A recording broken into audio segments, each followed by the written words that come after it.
আল্লাহ রাব্বুল আলামিন বলেন, ইন্নাল্লাযীনা ইয়াতলুনা কিতাবাল্লাহ ওয়া আকামুস সালাতা ওয়া আনফাকু মিম্মা রাযাকনাহুম সিররাও ওয়া আলানিয়াতান ইয়ারজুনা তিজারাতান লান তাবুর।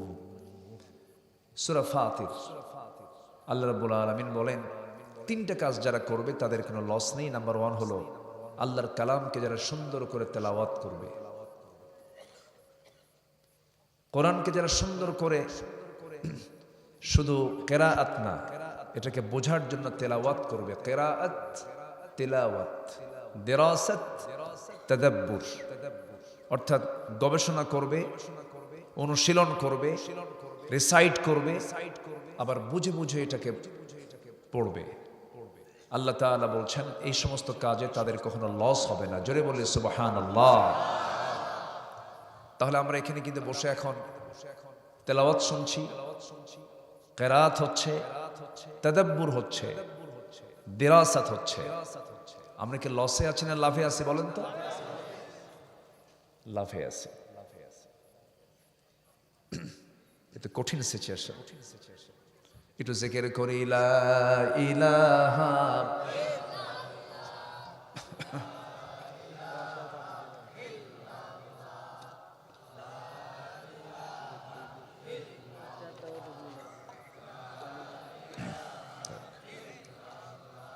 আরো জোরে লা ইলাহা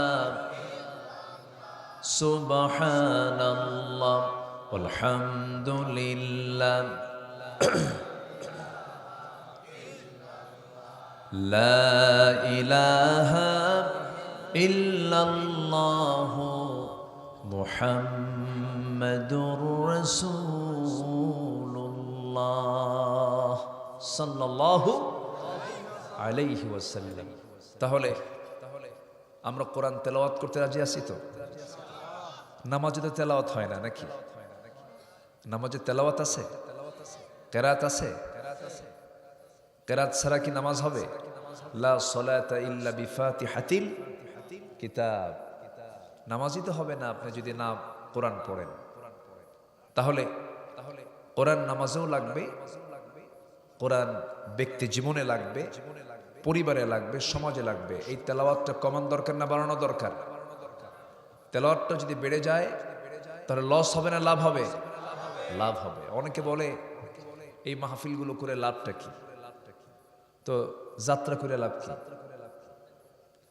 আবুল সরকার রায়না পালাগান কুল আউযু বিরাব্বিন নাস মালিকিন নাস কয় যে কোরআনের আল্লাহর নাচতে কইছে, তোমরাও নাচো।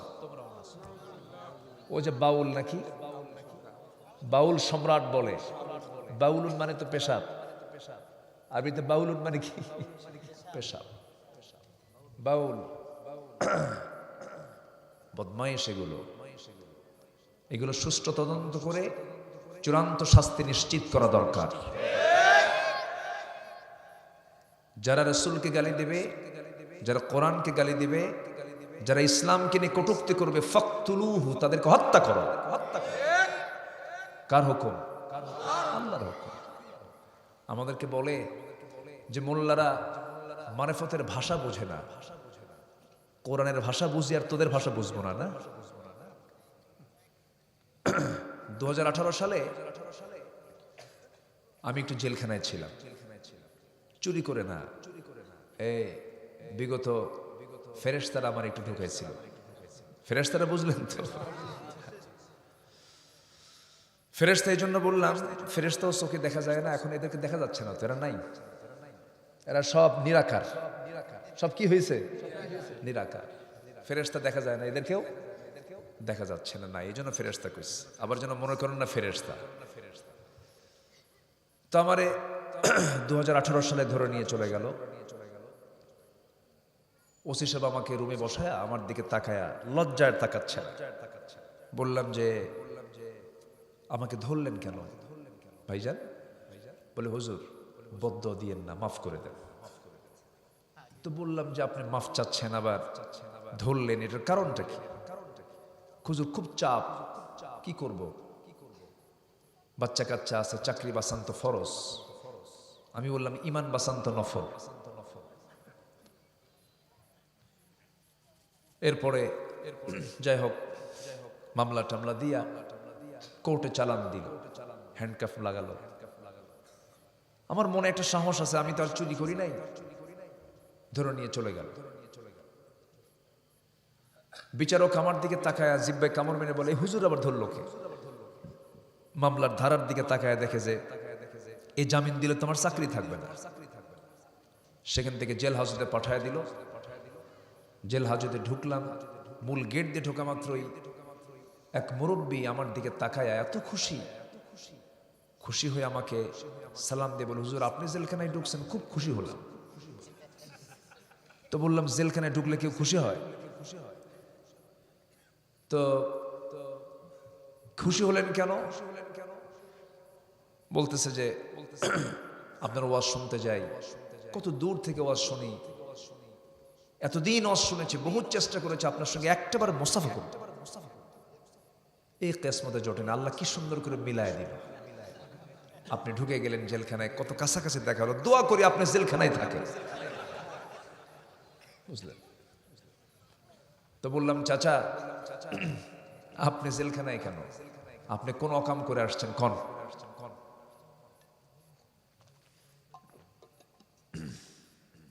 তো বলতেছে, বাবাজি বোমা হামলা, মানে ওনার নামে বোমা হামলার মামলা দিছে। বলেন তো, অসিদ্ধ বয়সের একটা লোকের নামে যদি বোমার মামলা দেয়, 80 বছরের লোকের হাতে যদি বোমা তুলে দেওয়া হয়, সে কি জায়গায় মারবে না মাথায় পড়বে? মাথায় পড়বে। এই ছিল বিগত সরকারের, সরকার তো বলবো না, এটা ছিল কারণ এই বিগত 2008, 14, 18 এবং 24-এর কোন এমপিকে এমপি বলাও জায়েজ নাই। এমপিকে এমপি বলাও জায়েজ নাই, অবৈধ। তো বৈধ? সোনার বাংলা, সোনার দেশ, দিনের ভোট রাতেই শেষ, এটাই তো চলছে। আমরা আগামীর দেশকে আমরা কোরআন দিয়ে সাজাতে চাই। রাজি আছেন তো সবাই? সবাই রাজি আছেন? রাজি আছেন কারা কারা একটু হাত উঁচু করে দেখা।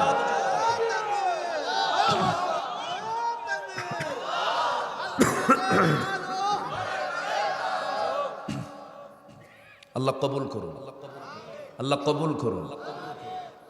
আমার জন্য কি দিল থেকে দোয়া করছেন তো? আমার কিন্তু মঞ্চে উঠে কথা বলার কোনো পরিবেশই নাই। আমি আমিন ভাইকে বারবার বলেছি, উনিও আমিন, আমিও আমিন। উনি আমিনুল ইসলাম আর আমি শুধু আমিন।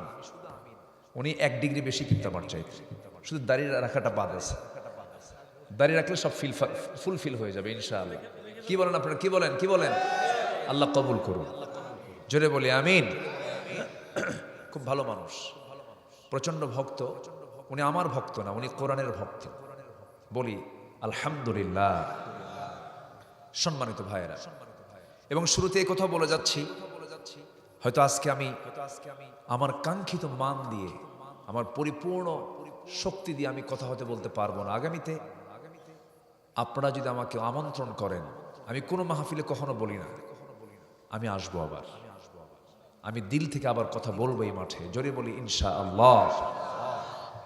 আমার 4টা অ্যান্টিবায়োটিক 24 ঘন্টায় দিয়েছি, 4টা অ্যান্টিবায়োটিক আমার শরীরে ট্রিট হয়ে আছে। আমি শুধু ঘুরতেছে আমার মাথা, আমি এর মধ্যে বসে আছি। শুধু কেন জানেন? ওয়াদা দিয়েছি আসতে হবে। এই লোকটা মরে যাবে তাছাড়া একদম, মানে মরে যাওয়া মানে কি? ওই মরে যাওয়া না, চরম একটা বিব্রতকর অবস্থায় উনি পড়ে যাবেন। এই জন্য আমি ওনাকে বলিও নাই, বললে তো আরো টেনশন বেড়ে যেত। বলি নাই, আসছি। আর একটু সময় নিয়ে আমি একটু কথা বলতে চাচ্ছি।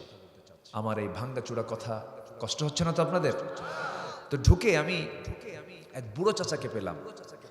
বললাম, চাচা আপনি জেলখানায় কেন? মোষ 2-2.5 ইঞ্চি মোটা, হাইব্রিড জাতের মোষ। জাতের মধ্যে ধান, আর ধানের মধ্যে কিছু জাত আছে না, এরকম একটা বিশাল মোষ। দেখে ভয়ই লাগে, মানে শয়তান দেখতে ওই রকমই, বুঝলেন? তো বললাম, চাচা আপনি জেলখানায় কেন? কে বাবা, প্রশাসনের মাথা খারাপ হয়ে গেছে। কেন? প্রশাসন আমাকে ধরে আনছে, পুরো অন্যায় কাজ করছে। কেন? আপনার মামলা কি? কে বাবা, বেহেশতের গাছ নিয়ে মামলা। বেহেশতের গাছ মানে গাজা। গাজা কিসের গাছ? বেহেশতের গাছ কইছে। তো এই যে বাউল, আউল বাউল ফাউল, ওদের মূল পুঁজি কি জানেন? গাজা। ওদের মুখের ভাষায় এত অসভ্য ওরা বলে খাস সম্পত্তি যেমন সবাই ভোগ করতে পারে, তারা বলে নারীর নাভির নিচের অংশটা হলো খাস সম্পত্তি। যেরকম নাউজুবিল্লাহ। এটা আমি মুখ দিয়ে বলে ফেললাম কারণ এই কথাগুলো ওপেন হওয়া দরকার। এই বদমাইশগুলো আমাদের দেশের সরল মনা কিছু নারীদের সতীত্বকে নষ্ট করে ফেলছে। এদের বিরুদ্ধে প্রতিবাদ করার দরকার আছে না নাই? বদমাইশ এগুলো। নামাজ নাই, পানির তলে মোমবাতি, বাবাতে সে নেফে না, বাবার নামে হালকা দিলে উজু গোসল লাগে না। দেখছেন? খাজা দিল কর তাজা, ইসমে জালাল, গাজার কলকি খাওয়া হালাল। যেরকম নাউজুবিল্লাহ। বদমাইশ এগুলো, এগুলোর ধারে পাশে যাবেন না। পর্দা করা কি? জোরে বলেন, পর্দা করা কি? এই পর্দার সঙ্গে ওদের এই সমস্ত কাজকর্মের কোন ন্যূনতম নিকটতম কোন সম্পর্ক, দ্রুততম সম্পর্ক তো দ্রুততম সম্পর্ক নাই। আমরা এই সমস্ত অপকর্মের সাথে আমরা তো মিলবই না, বরঞ্চ এদের প্রতিহত করা আমাদের ইমানি দায়িত্ব। এখন যারা এদের পক্ষ নিচ্ছেন ভাববো ওটাও বদমাইশ, ওটাও কি বলেন? বদমাইশ। আমরা আল্লাহর কালামকে তেলাওয়াত করব, অনিয়মিত না নিয়মিত? অক্সিজেন যেমন আমার জন্য প্রয়োজন, কোরআন তেলাওয়াত প্রত্যেকটা বান্দার জন্য প্রতিদিন প্রয়োজন। অক্সিজেন ছাড়া কেউ বাঁচে? বাঁচে না। আল্লাহ রাব্বুল আলামিন বলেন, ইন্নাল্লাযীনা ইয়াতলুনা কিতাবাল্লাহ ওয়া আকামুস সালাতা ওয়া আনফাকু মিম্মা রাযাকনাহুম সিররান ওয়া আলানিয়াতান ইয়ারজুনা তিজারাতান লান তাবুর। নিঃসন্দেহে যারা তিনটা কাজ করবে, নাম্বার 1 হলো যারা আল্লাহর কালামকে সুন্দর করে তেলাওয়াত করবে। তেলাওয়াত প্রসঙ্গ চলে গেল, সবাইকে কোরআন তেলাওয়াত শুনতে রাজি আছি, করতে রাজি আছি, পড়তে রাজি আছি। জোরে বলি ইনশাআল্লাহ। কোরআন শুনবো বেশি বেশি, গান শুনবো কম। এই তো কাম সারছে দেখতেছি। গান শুনবেন, গান শোনা যাবে। গানের ধারে পাশে আমরা যাব না। জোরে বলি ইনশাআল্লাহ। এই যে কিছু মাইকওয়ালা আছে, যেরকম ওরা মাহফিলও যায় আবার কনসার্টেও যায়, ঠিক আছে না? সবচেয়ে বেশি ওয়াজ শুনে কারা বলেন তো? মাইকওয়ালা। এখন যদি প্রশ্ন করা হয় ঈশার নামাজ পড়ছি কিনা, মনে হয় উত্তর পাওয়া যাবে না। পড়ছেন ঈশার নামাজ? পড়েন। সম্মানিত ভাইয়েরা, এরকম হওয়া যাবে না। আমরা হারামকে হারাম বলে ফেলব, ভালো কাজের সঙ্গে আমরা সম্পর্ক রাখবো। জোরে বলি ইনশাআল্লাহ। কোরআন শুনবো বেশি, গানের কাছে যাব না। গান মানুষকে মুনাফিক বানায়। গান মানুষকে কি বানায়? মুনাফিক। ছোট্ট ছোট্ট বাচ্চারা কি সুন্দর সামনে বসে আছে, মাশাআল্লাহ। এই যে আব্বা, হ্যাঁ, ওরা আওয়াজ করছে, সমস্যা নাই। এদের নামাজ পড়া দেখছেন শুক্রবারে, সবার শেষে ওরা নামাজে দাঁড়ায়। একজন সেজদায় গেলে আরেকজন পিছন দিয়ে গুতাম। আছেন এরকম? আছেন? কখনো ধমক দিবেন না এদের। ধমক দেওয়া জায়েজ নাই, ধমক দেওয়া না জায়েজ। বাচ্চারা মসজিদে যাবে, খেলবে, ঘুরবে, খেলাধুলা করবে, নামাজের সামনে দিয়ে হাঁটবে, চোখ রাঙিয়ে কথা বলতে পারবেন না। কিছু বুড়া চাচা আছে সারা জীবন নামাজ পড়ে নাই, বুড়া কালে বুড়িও নাই, কি করবে? মসজিদে যা বসে থাকে। আর বাচ্চাগুলোকে শুধু ধমকায়। আস্তে কন কেন, আস্তে কন কেন? এরা মসজিদ দিয়ে ভরে ফেলবে। এদের বিনোদনের জায়গা হবে মসজিদ। বাচ্চাদেরকে কখনো নিরুৎসাহিত করবেন না। বাচ্চাদের হাতে কোনো স্মার্টফোন দিবেন না। বাচ্চাদের হাতে কোনো গেমসের কোনো সামগ্রী না দিয়ে টাইম শিখান, সময় শিখান। আজান হলো বাবা, মসজিদে যান। বাচ্চার বাপ হয়েছেন, 3টা ছোট ছোট বাচ্চা, একটা কোলে নিবেন, একটা ঘাড়ে নিবেন, আর একটা হাতে নিবেন, মসজিদে চলে যাবেন। ছোট মেয়ে হোক ছেলে হোক, ওকে সময় শিখাবেন, নামাজ শিখাবেন, শৃঙ্খলা শিখাবেন। ও বড় হয়ে আল্লাহওয়ালা হবে। মসজিদকে আমরা আবাদ করব, জোরে বলি ইনশাআল্লাহ। আচ্ছা বলেন তো, সবচাইতে কোন ওয়াক্তে মানুষ বাড়িতে বেশি থাকে? অনেকে চুপ করে আছে। কোন ওয়াক্তে? ফজরে। আর সবচেয়ে কম মুসল্লি কোন ওয়াক্তে মসজিদে বেশি? বলেন, কোন ওয়াক্তে কম মুসল্লি পাওয়া যায়? বলেন, ফজর। তাহলে যে ওয়াক্তে মুসল্লি বেশি থাকার কথা, কারণ সব মুসল্লি কোথায় তখন? বাসায়। তো স্বাভাবিকভাবে বাসায় থাকলে তার কোথায় আসার কথা? মসজিদে। তাহলে সবচেয়ে কম মুসল্লি ওই ফজরে, সবচেয়ে বেশি থাকে মুসল্লি কোথায়? বাড়িতে। ভাবতেছেন যে ভূমিকম্প আসবে না? না, আপনি ভাবতেছেন ভূমিকম্প আবার আসবে না? আবার আসবে, আবার আসবে। আমার না জানি মনে হয় কি জানেন, ঢাকা সিটি থাকে কি, যে পরিমাণ আকাম কুকাম গুলো হয়, যে পরিমাণ অপকর্মের পাহাড় জমা হচ্ছে, অপকর্মের পাহাড় শুধু ধসে পড়বে। সময় আছে এখনো। ফজরটা আমরা মসজিদ দিয়ে ভরায় ফেলবো, জোরে বলি ইনশাআল্লাহ। জানেন আমি গত শুক্রবারই তো, আজকে শুক্রবার, এই তো গেল শুক্রবার, আমি সেদিন আমি রাজশাহীতে 10:30টায় আমার প্রোগ্রাম ছিল। আমার ফ্যামিলি তখন ঢাকায়। তো বলতেছে আমরা কেউ নাই বাড়িতে। আমাকে ফোন দিয়ে, কেন? আমি টের পাইনি, ঢাকার বাইরে একটু কম ছিল। মানে ঢাকা সিটির যারা স্থানীয়, যারা কেউ ঘর থেকে বের হওয়ার সময় কারো পায়ে জুতা ছিল না, গায়ে কাপড় পরার সময় যা ছিল তা নিয়ে বাইরে বের হয়ে চলে গেছে। কিসের ভয়? হ্যাঁ, আল্লাহর ভয় নাকি? আল্লাহর ভয়। কিসের ভয় বলেন? ভয়টা কিসের করার দরকার ছিল বলেন তো? বলেন কিসের ভয়? আল্লাহর ভয় যদি ফজরে হতো তাহলে কি মরার ভয়টা আসতো? আজ থেকে আসতো? ভূমিকম্প কেন হয়? কি জন্য হয়? ভূমিকম্পের কারণটা কি? এগুলো যদি আমরা একটু যদি স্টাডি করতাম, একটু যদি ভাবতাম, আপনি চিন্তা করতে পারবেন না যে এই ভূমিকম্পটা এটা একটা চলমান প্রক্রিয়া বলবো আমি, সৃষ্টির নিয়ম এটা।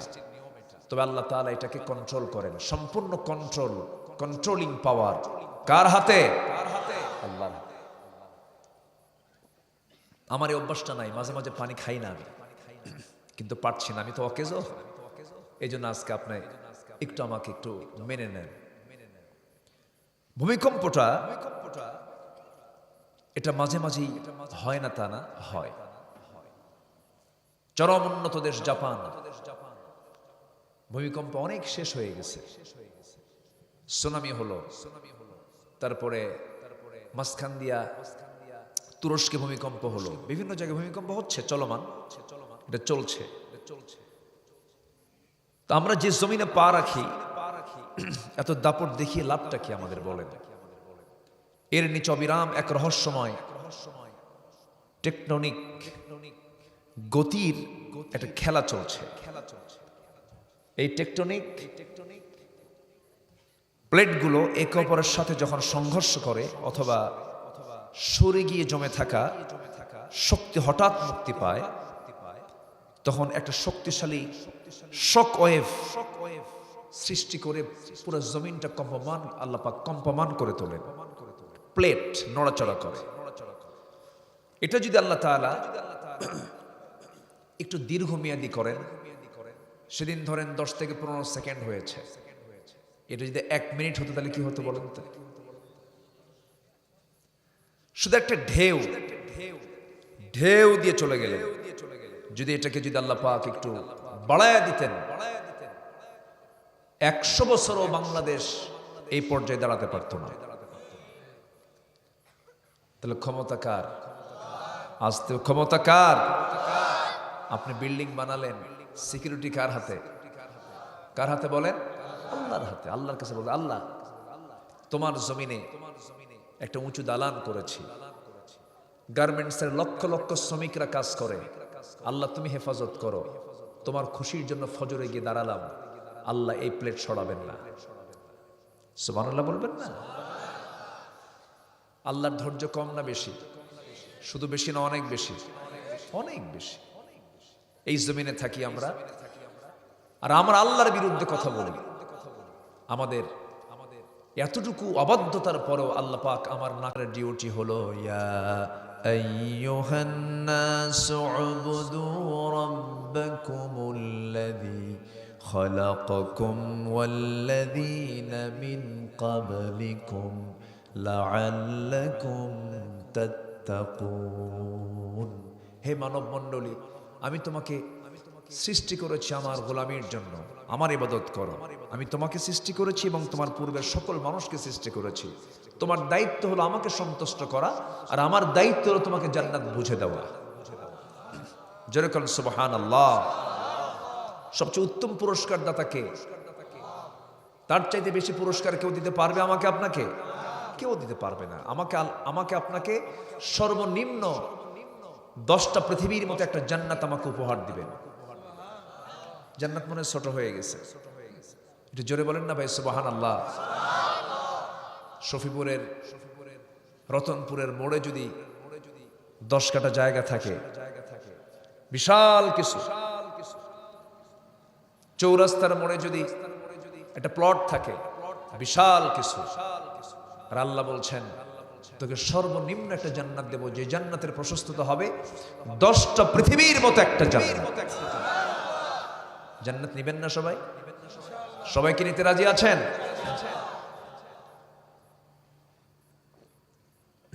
নামাজ না পড়ে, হ্যাঁ?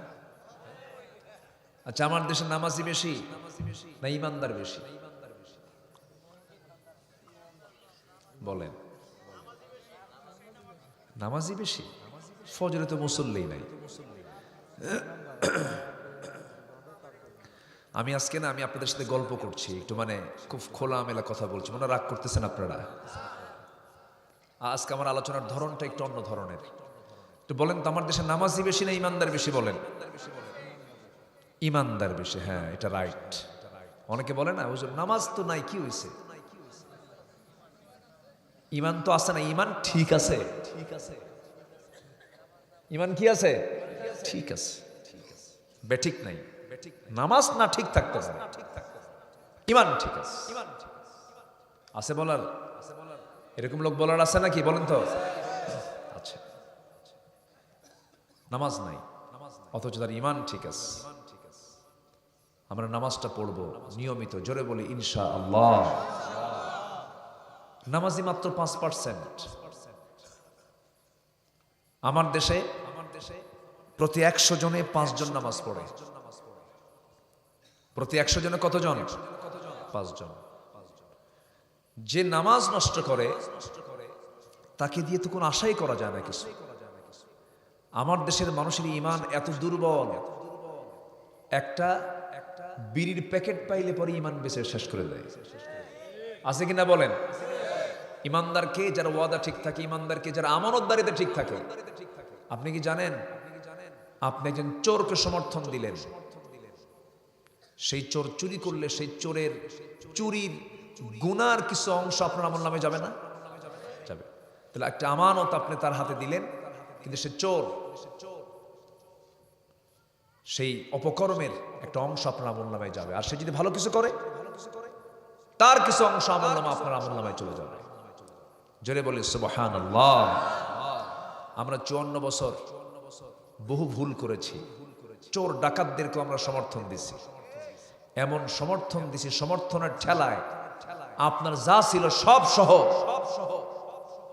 সব লোপাট করে বাইরে নিয়ে চলে গেছে। আছে দেশে কিছু আছে বলেন তো, সব নিয়ে চলে গেছে। দেশকে খুব ভালোবাসে তারা, ভালোবাসার ফলাফল হলো দেশে কিছু রাখে নাই, সব বাইরে নিয়ে চলে গেছে। আল্লাহ এই চোর ডাকাতদের হাত থেকে দেশকে হেফাজত করুন।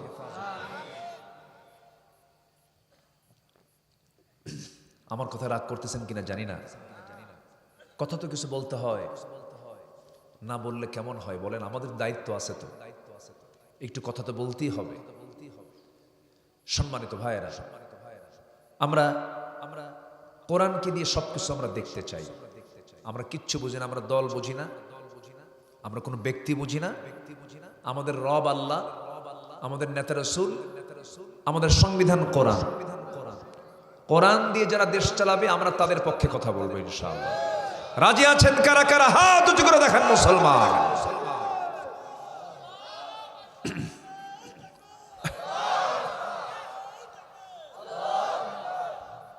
আল্লাহ কবুল করুন। জোরে বলি আমিন, আরো জোরে আমিন। আল্লাহ রাব্বুল আলামিন বলেন, তিনটা কাজে কোনো লস নাই। এক নাম্বার বলেছি যারা কোরআনটাকে সুন্দর করে তেলাওয়াত করবে। নাম্বার 2 হলো যারা নামাজ কায়েমের সংগ্রাম করবে, নামাজ পড়বে এবং নামাজ কায়েমের যারা কাজ করবে। নাম্বার 3 হলো ওয়া আনফাকু মিম্মা রাযাকনাহুম সিররান ওয়া আলানিয়াতান ইয়ারজুনা তিজারাতান লান তাবুর। জোরে বলুন আল্লাহু আকবার। যারা গোপনে প্রকাশ্যে আমার পথে যারা খরচ করবে, ইনফাক যারা করবে, এই তিনটা কাজের বিনিময়ে আল্লাহ রাব্বুল আলামিন বলেন তাদের ব্যবসায় কখনো লস হবে না, কখনো লস হবে না। আল্লাহ পাক এই তিনটা কাজ আমাদের জীবনে বাস্তবায়ন করার তৌফিক দান করুন। নামাজ কায়েমের কাজ তখন সে করতে পারবে যখন সে ব্যক্তিগত জীবনে নামাজ পড়বে। আজকে যদি নামাজ কায়েম থাকতো আমার দেশে, দেশে চুরি থাকতো না, দেশে ডাকাতি থাকতো না, দেশে সুদের কারবার থাকতো না, দেশে কোনো বেহায়াপনা থাকতো না। আমরা পার্লামেন্টার মদের আইন পাশ হতে দেখতে চাই না, আমরা পার্লামেন্টে সুদের আইন পাশ হতে দেখতে চাই না, আমরা পার্লামেন্টে বেশ্যাবৃত্তির লাইসেন্সের আইন পাশ হোক এটা আমরা দেখতে চাই না। আমরা দেখতে চাই যাকাতের আইন পাশ হয়েছে। যারা কোরআন চায় না ওরা মুসলমান না, আমি একদম সাফ কথা বলে গেলাম। যারা কোরআন চাবে না ওরা মুসলমান না। শোনেন, সমীকরণ হলো আমিও মরবো আপনিও মরবেন। আমাদের বাঁচার শখ কতটুকু জানি না, আমি এটা ভাবি মাঝে মাঝে যে আমাদের বাঁচার শখ হচ্ছে আমার নবী যে পৃথিবীতে বেঁচে ছিলেন 63 বছর 9 ঘন্টা, 63 বছর 9 ঘন্টা। বলেন তো সফল হওয়ার জন্য কত বছর যথেষ্ট এখন? বলেন বলেন। আচ্ছা আপনার বলেন তো এখানে 300 বছর বাঁচবেন কে কে? হাত তোলেন।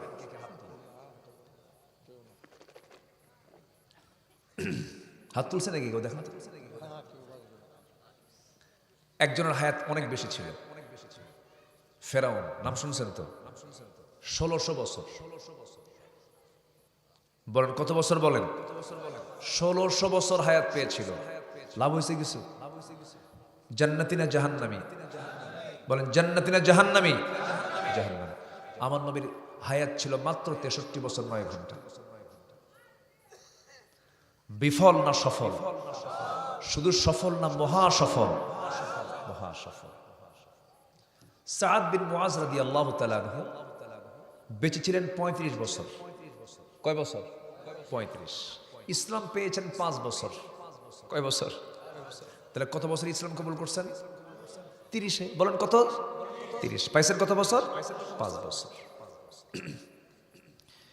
এই 5 বছরে তিনি উহুদে যান, বদরে চলে যান, খন্দকের পরীক্ষা খননের সময় তিনি সেই যুদ্ধে অংশগ্রহণ করলে পরে কাফেররা তাকে অ্যাটাক করে ফেলে, তিনি আক্রান্ত হয়ে পড়েন, আহত হয়ে যান, রক্তাক্ত হয়ে পড়েন। রক্তক্ষরণ যে শুরু হলো, রক্তক্ষরণ আর বন্ধ হলো না। সাদ বিন মুআজ দুনিয়া থেকে বিদায় নিলেন। আমার নবীর কানে যখন সংবাদ চলে গেছে, হুজুর আপনার কলেজার টুকরা আনসারী সাহাবী সাদ বিন মুআজ দুনিয়া থেকে বিদায় নিয়েছে, আমার নবীর শোনা মাত্রই বলে ফেলেন সাহাবীরা, ইহতাজ্জাতিল আরাশ, আমার সাদ বিন মুআজের মৃত্যুতে আরশ পর্যন্ত কেঁপে উঠেছে। মাত্র 5 বছর ইসলাম পেয়েছে। এই জন্য হায়াত যে বেশি লাগবে তা নয়, সবচেয়ে বড় বিষয় হলো আমার যতটুকু হায়াত পেয়েছি, আমি এইটুকু হায়াতটাকে আমি কেমন করে, কোন পথে আমি কাজে লাগালাম, এটা হচ্ছে সবচেয়ে বড় চ্যালেঞ্জ। 60 বছর হয়ে যায়, দাড়ি রাখে না। সেলুন, বহু সেলুনে দেখি চামড়াগুলো ভাঁজ হয়ে নিচের দিকে আসছে। সেই সেলুনের যে ওটা কি বলে, যে কাটে, ওকে কি বলে? নাপিত, শিল বলে।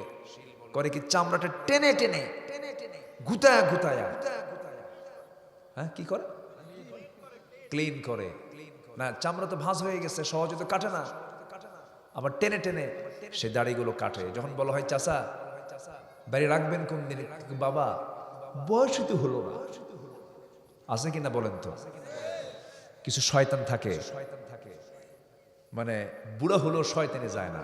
আমাদের এলাকায় একটা, আমার আঞ্চলিক ভাষায় একটা কথা আছে, ওই ইঁদুরের বয়স নাকি বাড়লে ও কি কাটা বাদ দেয় না, ওই যে ধান যেটাতে রাখে,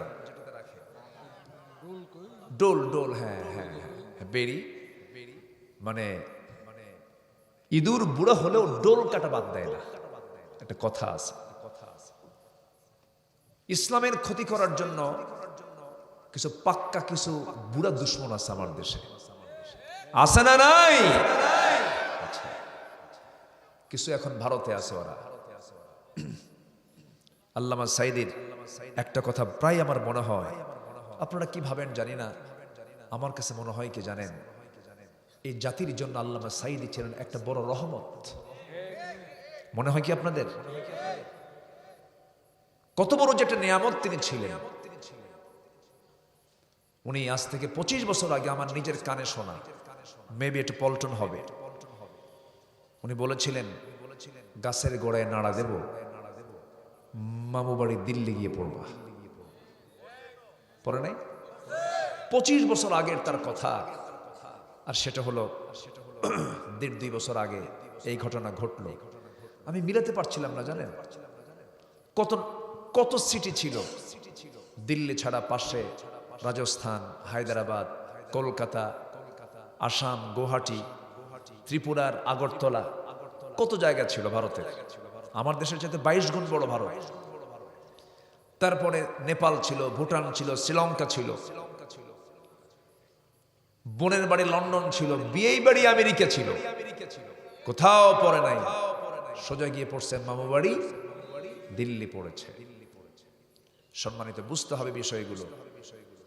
উনি বলেছিলেন বাংলার জমিন এমন একটা সময় আসবে, নাস্তিকরা পালানোর জন্য একটা ইঁদুরের গর্ত খুঁজে পাবে না। পাইছে? কলার পাতায় শুয়েছিল, একজন দাড়ি কেটে পালাতে চাইলো, পারে নাই। আরেকজন দাড়ি রেখে পালাতে চাইলো, পারে নাই। বিচারপতি মানিক দাড়ি রাখছিল, পালাতে পারে নাই। আর সালমান এফ রহমান ওরফে দরবেশ রাহিমাহুল্লাহ,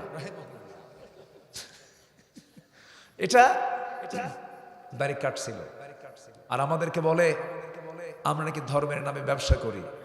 ধর্মের ব্যবসা তারাই করে যারা তাদের প্রয়োজনে দাঁড়িয়ে রাখে, আবার প্রয়োজনে দাঁড়িয়ে কাটে, ঠিক কিনা? এই সমস্ত সুযোগ সন্ধানীদের নেতৃত্বে বাংলার জমিন আর দেখতে চাই না।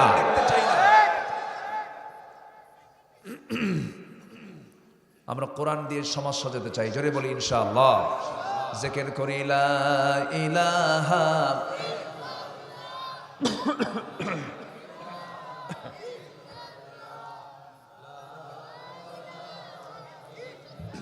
আরো জোরে লা ইলাহা,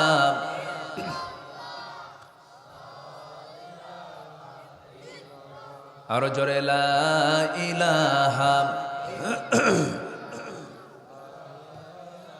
ভরে দাও লা ইলাহা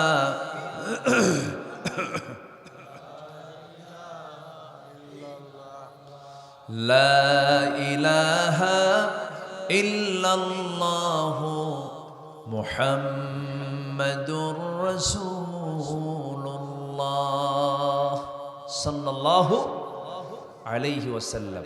তাহলে আমরা এখানে লসে আসছি না লাভে আসছি? ফজর পড়বেন তো সবাই? ফজর না পড়লে কি হবে? 10:30টায় কি হয়েছিল শুক্রবারে বলেন? এই আমার দিন যেন নামাজ দিয়ে শুরু করতে পারে, জোরে বলে ইনশাআল্লাহ। ফজরের সময় যদি আপনি ঘুমান, আপনি ভাববেন কি জানেন, এই ঘুম আমাকে চরম অসুস্থ বানায় দেবে। এটা মাথায় রাখবেন। ফজরের সময়ের ঘুম কখনো বরকতময় হবে না, কারণ আসসালাতু খায়রুম মিনান নাও।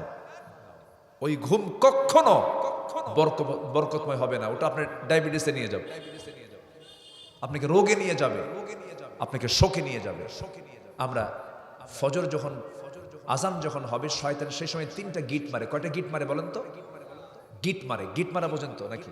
এলাকায় গিটকে কি বলে? গিট্টু, ওই যে গিরা বলে, দড়িতে যে গিরা মারে। শয়তান 3টা গিট মারে। শয়তান 3টা গিট মেরে চলে যায়। আমার রাসূল বলেন, সাহাবীরা, ওই 3টা গিট যদি তোমরা ছুটাতে চাও, তাহলে তোমাদের 3টা আমল করতে হবে। নাম্বার 1 হলো, সুন্দর করে তুমি আগে আজান শোনার সঙ্গে সঙ্গে নিজের পিঠটা তুমি বিছনা থেকে সরায়া ফেলবা। 1 নাম্বার গিট ছুটে চলে যাবে। নাম্বার 2 হলো, সুন্দর করে পবিত্রভাবে উত্তমভাবে ওযু বানায় নিবা। 4টা ফরজ সহ সুন্নাত সহ তুমি সুন্দর করে ওযু বানায় নিবা। বান্দা যখন ওযু বানায় নেয়, হাতের সগীরা গুনাহগুলো মাফ হয়ে যায়, মুখের সগীরা গুনাহগুলো মাফ হয়ে যায়, মাথার সগীরা গুনাহগুলো মাফ হয়ে যায়, 2 পায়ের সগীরা গুনাহগুলো মাফ হয়ে যায়। রাসূল বলেন, 2টা গিট চলে গেল।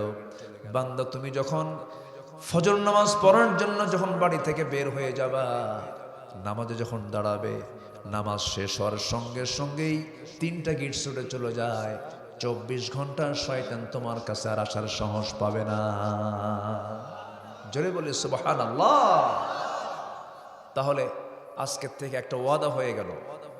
আমরা সিদ্ধান্ত নিয়েছি তো নাকি? এখানে যারা বসে আছেন, একজন ব্যক্তিরও ফজর কাজা হবে না ইনশাআল্লাহ। কিন্তু খুব দুর্বল হয়ে গেল। জোরে বলেন না ভাই ইনশাআল্লাহ। আজকের মাহফিলে যদি একজন ভাই যদি নামাজি হয়, মাহফিল সার্থক, মাহফিল কবুল। যেদিন আমদাইরের মসজিদ, যেদিন ফজরের মুসল্লি জোহরের চাইতে বেশি হবে, আমি বলে যাচ্ছি, আমি সাক্ষী হয়ে যাচ্ছি, আপনার দাওয়াতি কাজ যদি আপনার গ্রামে যদি আপনি করে যদি ফজরের মুসল্লি যদি জোহরের চাইতে বাড়াতে পারেন, এই গ্রামে কোনো মাদক থাকবে না, নেশা থাকবে না, বেপরদা থাকবে না।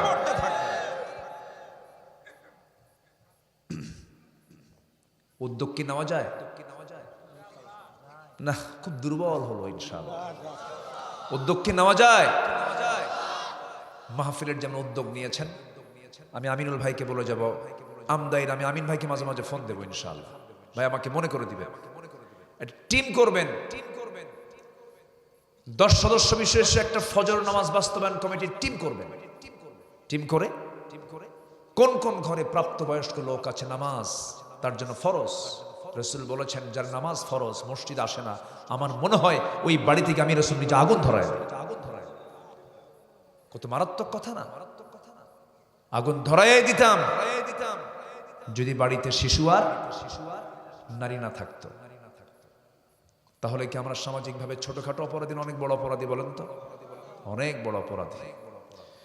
আসুন না আমরা সুন্দর করে আমাদের জীবনকে সাজানোর চেষ্টা করি কোরআন দিয়ে, তেলাওয়াত দিয়ে। জোরে বলি ইনশাআল্লাহ। লস না লাভ? লস না লাভ? সফল হতে হলে এই 3টা কাজ আমরা করব। সাথে সফল হওয়ার জন্য কিছু শর্ত আছে। সফল হওয়ার জন্য কি আছে? শর্ত আছে। সেই শর্তগুলো আমরা একটা একটা করে শুনবো, হয়তো ব্যাখ্যামূলক হবে না, একটু শুনে যাব আমরা এই শর্তগুলো। নাম্বার 1 হলো ঈমান আনতে হবে। কি আনতে হবে? ঈমান। হয়তো বলবেন হুজুর ঈমান তো আমার বাপও আনছে, আমার দাদাও আনছে। ঈমান কিন্তু পৈতৃক সূত্রে পাওয়া কোনো সম্পদ নয়। ঈমান আমরা হয়তো আনছি বলতে পারি, কিন্তু আমরা ঈমান আনি না। আসলে আমরা ঈমান পাইছি। আমরা ঈমান কি পাইছি? আমার বাপ ঈমানদার ছিল, আমি তার সন্তান, আমি ঈমান পাইছি। ঈমান যদি আনতাম আমাদের চরিত্র এমন হতো না। ঈমান এনেছেন বেলাল, আল্লাহু আকবার। ঈমান এনেছেন সালমান আল ফারিসি। এই যে আলোচনা করলো মনে হয়, খুব সুন্দর কণ্ঠ, মাশাআল্লাহ। আল্লাহ বড় বড় বড় খেদমতের জায়গা প্রশস্ত করে দেন। জোরে বলি আল্লাহুম্মা আমিন। তারা ঈমান এনেছেন। আমরা যদি ঈমান আনতে পারতাম সমাজে সুদ থাকতো না। আমরা যদি সঠিক ঈমান আনতে পারতাম সমাজে কোন মদের দোকান আমাদের চোখের সামনে কেউ খুলতে পারতো না। মদের দোকান আছে না নাই? আছে। আর আমাদেরকে বলে জিহাদ করব কার বিরুদ্ধে? সবাই তো মুসলমান। মদের দোকানদার ও মদের দোকান দিয়ে বসে আছে, প্রকৃত মুসলমান না মুনাফিক? মুসলমান না মুনাফিক? ইয়া আইয়ুহান নবী জাহিদিল কুফার ওয়াল মুনাফিকিন। সম্মানিত ভাইয়েরা, একটু কান লাগাবেন। কিছু শর্ত আছে, এই শর্তগুলো আমরা পূরণ করব। দেখি একটু ভরায় দেন একটু। হ্যাঁ, ও আছে তো, ভরা আছে, এখানে রাখেন। একটু জিকির করি আল্লাহ আল্লাহ আল্লাহ আল্লাহ লা ইলাহা, আরো জোরে লা ইলাহা আল্লাহ আল্লাহ আল্লাহু লা। মহিলাদের সম্পর্কে একটু জি জি।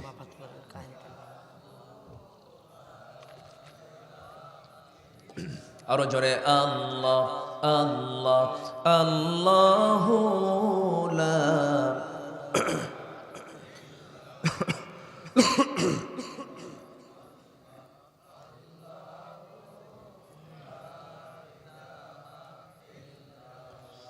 লা ইলাহা ইল্লাল্লাহু মুহাম্মাদুর রাসূলুল্লাহ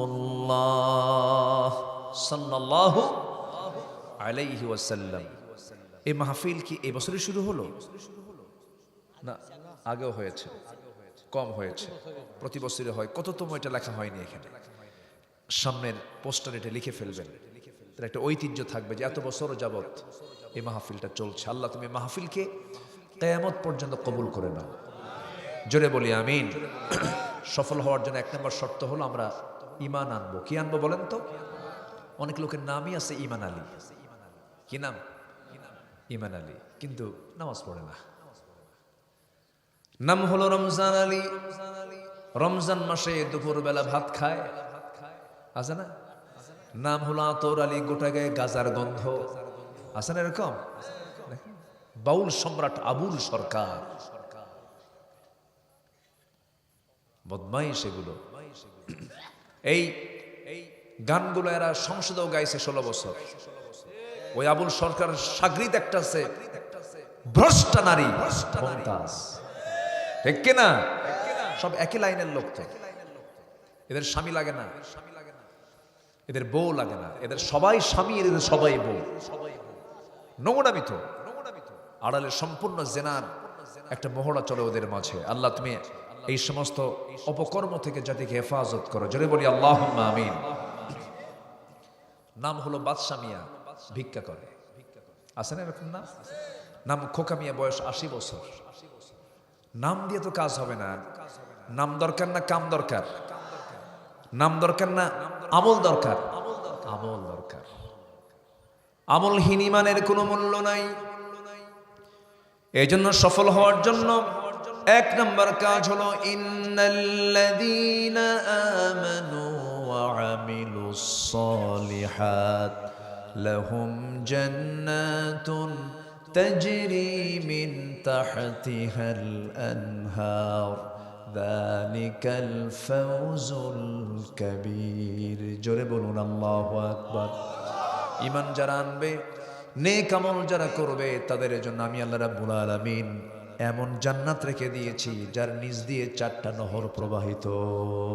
কয়টা নহর প্রবাহিত? 4টা।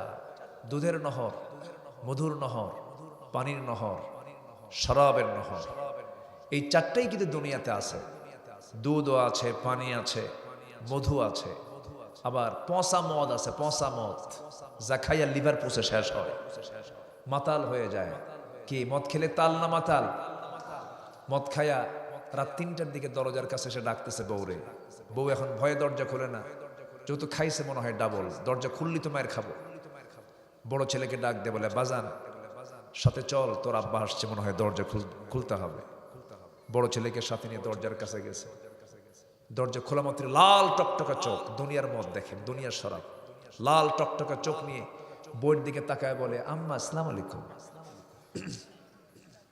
মাথা ঠিক আছে? নাই। কি খাইছে? পচা জিনিস। এটা নিয়ামত নয়, এটা হারাম।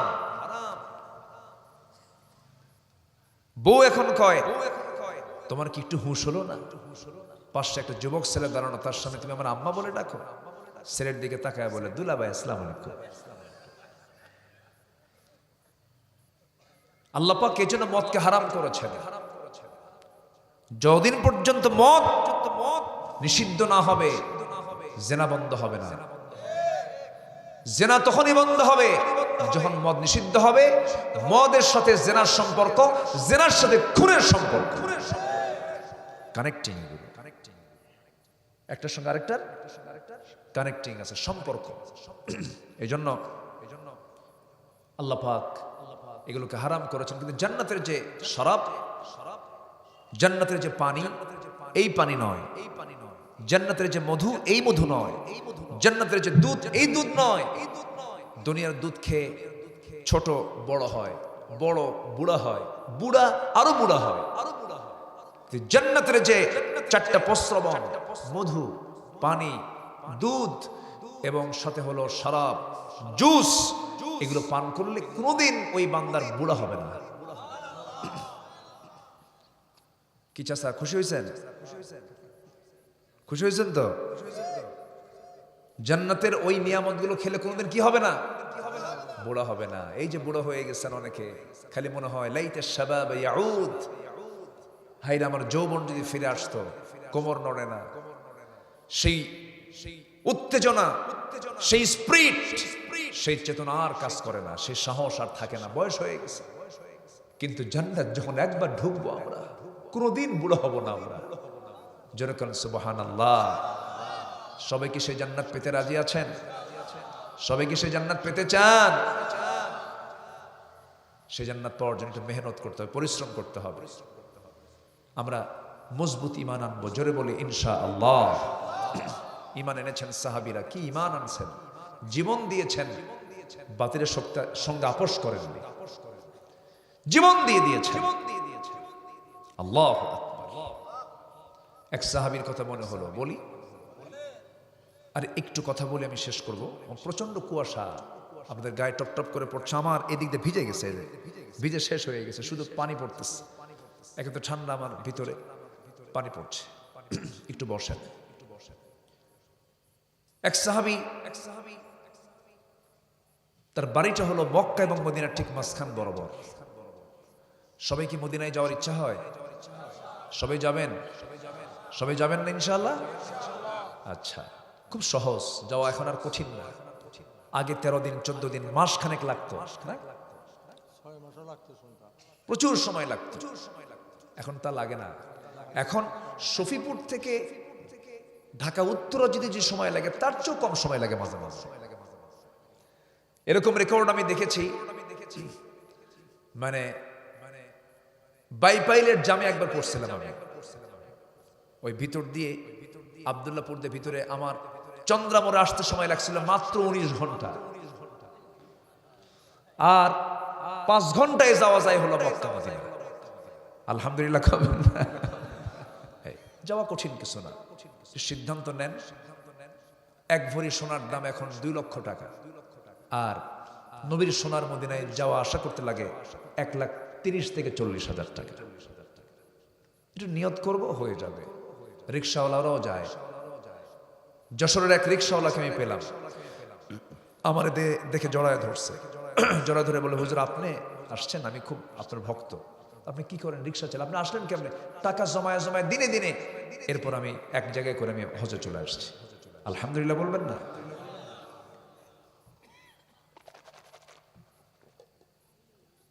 সম্মানিত হাজিরিন, সেই মক্কা এবং মদিনার ঠিক মাঝখান বরাবর এক সাহাবীর বাড়ি। নবীর দাওয়াত তার কানে আসলো। উনি অকপটে বলে ফেললেন, লা ইলাহা, কোনো আইনদাতা নাই কে ছাড়া, কোনো ইলাহ নাই কে ছাড়া, আল্লাহ ছাড়া। সিদ্ধান্ত নিয়ে নিলেন। শোনেন, বাপদাদা ধর্ম ছাড়া কিন্তু কম কঠিন না, অনেক কঠিন ব্যাপার। এই সিদ্ধান্ত যখন নিয়ে নিলেন, চাচার কানে সংবাদ চলে গেছে, বাপ বেঁচে নাই। তুমি এতিম ছিলে, আমি তোমাকে ধীরে ধীরে বড় করলাম, তুমি কালেমা পড়লা। তুমি কি জানো তোমার নামে যত সম্পত্তি আমি দিয়েছি এবং তোমার বাবার থেকে যা পেয়েছো, আমার কওমের লোকদেরকে নিয়ে একসঙ্গে হয়ে সব ছিনতাই করে নেবে, জোর করে নিয়ে নেবে। জবাবে ওই ভাতিজা বলছেন, সাহাবী বলছেন, চাচা আপনি আমাকে হুমকি দিচ্ছেন? এই হুমকিতে আমার ঈমান চুল পরিমাণ টলমল হবে না। আপনাকে জোর করে নিতে হবে না, আমি আপনাকে আপোষে সব দিয়ে দিলাম। জোরে বলা যাবে না সুবহানাল্লাহ? এটা কি সস্তা বিষয় ভাবতেছেন? অনেক কঠিন ব্যাপার। আর আমরা বিড়ি খায় ঈমান বেঁচে দিই।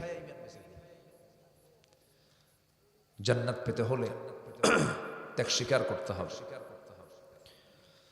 সঙ্গে সঙ্গে হলো কি, শারীরিক নির্যাতন শুরু হয়ে গেল। মারতে মারতে রক্তাক্ত করে জমিনে ফেলে দিল। কওমের লোকদেরকে সাথে করে নিয়া শেষ পর্যন্ত জামাটা ছিঁড়ে ফেলা হলো, লুঙ্গি খুলে ফেলা হলো, ঘর থেকে উলঙ্গ করে ঘর থেকে বের করে দেওয়া হলো। চলে গেলেন। ঘর থেকে যখন বের করে দেওয়া হয়েছে, মার দরজার কাছে গিয়ে বলছে, মা দরজা খোলো, কালিমা পড়েছি, দিন গ্রহণ করেছি, এই জন্য আমার চাচা আমাকে বস্ত্রহীন করে ঘর থেকে বের করে দিয়েছে। মা আমার দিকে তাকায়ও না, আমার গায়ে কোনো কাপড় নাই, দেখো তো ঘরের মধ্যে কোনো কাপড় আছে কিনা। একখণ্ড কাপড় তার হাতে দেওয়া হলো। কোনো মতো সতরটা ঢাকলেন আর বললেন, মা আমার জন্য দোয়া করো, আমি চলে যাচ্ছি মদিনায়, কারণ দুনিয়ার কোনো দরবার ভাল লাগে না, আমি নবীর দরবারে চলে গেলাম। মার কাছ থেকে দোয়া নিয়ে পায়ে হেঁটে রওনা করলেন। শীতের ভিতরে প্রচন্ড শীত, ঠান্ডা, গায়ে কোনো কাপড় চোপড় নাই, শুধু একখণ্ড কাপড় নিয়ে সতরটা ঢেকে মদিনায় চলে গেলেন। নবীর দরজায় গিয়ে নক করছেন, দরজা খুলে গেল। রাসূল আশ্চর্য হয়ে কাঁপতেছে, কিচ্ছু বললেন না। ভিতর থেকে 2টা জুব্বা নিয়ে আসলেন, বললেন, আব্দুল্লাহ তাড়াতাড়ি জুব্বাটা পড়ো, নচেত তুমি ঠান্ডা আক্রান্ত হয়ে পড়বে। জুব্বা পড়ায় দিলেন। এরপর বলছেন, আব্দুল্লাহ কি হয়েছে কও। সব খুলে বললেন। আমার নবীজি বললেন, সাহাবী আব্দুল্লাহ, তোমার চাচা তোমাকে বস্ত্রহীন করে ঘর থেকে বের করে দিয়েছে, আর আমি রাসূল তোমাকে আমার নিজের প্রিয় জুব্বা তোমাকে দিয়ে দিলাম। যেরকম সুবহানাল্লাহ। ঈমান আনলে লস না লাভ? লস না লাভ? অনেক লাভ, অনেক সফলতা। এরপরে আমার নবীজি বললেন, আব্দুল্লাহ তুমি কিছু চাও আমার কাছে, বলো তো। আব্দুল্লাহ, হুজুর আমি আপনার কাছে কি চাবো? আপনি আমার জন্য দোয়া করেন, আমি যেন শহীদের দরজা পাই, মৃত্যুর রাজপথ শহীদ আমি যেন হয়ে যেন দুনিয়া থেকে বিদায় হই। আমার নবীজি দোয়া করেন, আল্লাহ তুমি আমার এই আব্দুল্লাহর, মজলুম আব্দুল্লাহর জান মাল তুমি আল্লাহ কাফের বেঈমানদের জন্য হারাম করে দাও। উনি মন খারাপ করলেন, হুজুর আমি দোয়া চাইলাম কি, আপনি দোয়া করলেন কি? কাফের বেঈমানরা যদি আমাকে না মারতে পারে আমি শহীদ হব কেমনে? রাসূল বলছেন, আব্দুল্লাহ তোমার জন্য উল্টা দোয়া করিনি, তোমার মধ্যে যদি শাহাদাতের তামান্না লালন হয়, আল্লাহ তোমাকে শহীদের দরজা, ওয়া ইম্মাতা আলা ফিরাশিহি, বিছানায় হলেও আল্লাহ পাক তোমাকে শহীদের দরজা দিয়ে দিবে।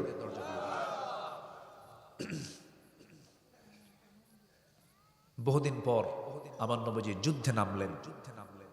আমার নবীজি 10 বছরে 86 যুদ্ধ করেছেন। কয়টা বলেন তো? 27টা যুদ্ধের সম্মুখ নেতৃত্ব দিয়েছেন। 27টা যুদ্ধে। বিশ্বনবীর মতো মানুষ দাঁত ভেঙে গেছে, অসংখ্য গায়ে ক্ষত চিহ্ন, কোমর কুঁজো হয়ে গেছে, রক্তে রঞ্জিত হয়েছেন মুহাম্মদ সাল্লাল্লাহু। শুধু একটা কারণ, সেটা হলো জমিন যার আইন চলতে হবে তার। এই জন্য তো সাথে নিয়ে চলে গেলেন। যুদ্ধ থেকে ফেরত আসতেছিলেন, হঠাৎ করে নবীর কানে সংবাদ আসলো, হুজুর, যে আব্দুল্লাহ আপনার খুব প্রিয় সাহাবী, ওই আব্দুল্লাহ মারা গেছে। ফিরে আসতে নিয়ে রাস্তায় স্বাভাবিক হয়ে তার ইন্তেকাল হয়ে গেছে। আমার নবীজি খুব শোকাহত হয়ে পড়লেন, মর্মাহত হলেন। বললেন, কোন আব্দুল্লাহ? যে আব্দুল্লাহ ঈমান গ্রহণ করতে গিয়ে দুনিয়া বিক্রি করে দিয়েছিল। রাসূল বললেন, আব্দুল্লাহর গোসলটা করায়া দাও, জানাজার আয়োজন করো। আব্দুল্লাহর জানাজা কেউ পড়াবে না, আমি রাসূল নিজে তার ইমাম হব। জোরে বলে সুবহানাল্লাহ, আমি নিজে তার ইমাম হব। আমার নবীজি জানাজায় হাজির হলেন, নামাজটাও পড়ালেন। নামাজ শেষ হয়ে গেল। আমার নবীজি বলেন, সাহাবীরা, আমার আব্দুল্লাহর তোমরা কবর কোথায় খনন করেছ? ওই যে 2 পাহাড়ের ঠিক মাঝখান বরাবর। রাসূল বললেন, আমাকে নিয়ে যাও, আমি দেখব। রাসূলকে নিয়ে যাওয়া হলো, কবরের সামনে দাঁড়ালেন। রাসূল বলছেন, সাহাবীরা, আমি আজকে কাউকে কবরে নামতে দেব না, আমি রাসূল নিজে আমার আব্দুল্লাহকে কবরে শোয়া দেব, আমি নিজে নামবো।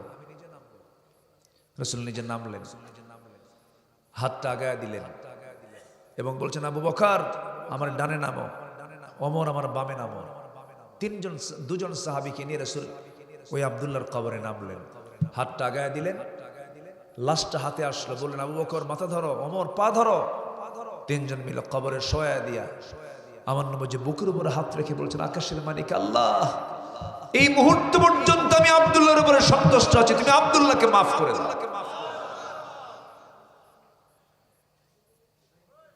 কত বড় সম্মান! পাশে দাঁড়িয়ে থেকে সাদ বিন আবি ওয়াক্কাস রাদিয়াল্লাহু আনহু তিনি বলছেন, আল্লাহ, আমি যদি আজকে এই জীবিত সাদ না হয়ে ওই কবরের বাসিন্দা হতে পারতাম, আমার জীবন বড় ধন্য হতো। যে কবরবাসীকে বিদায়ের জন্য রাসূল নিজে নামেন, ওমর নিজে নামেন, আবু বকর নিজে নামেন।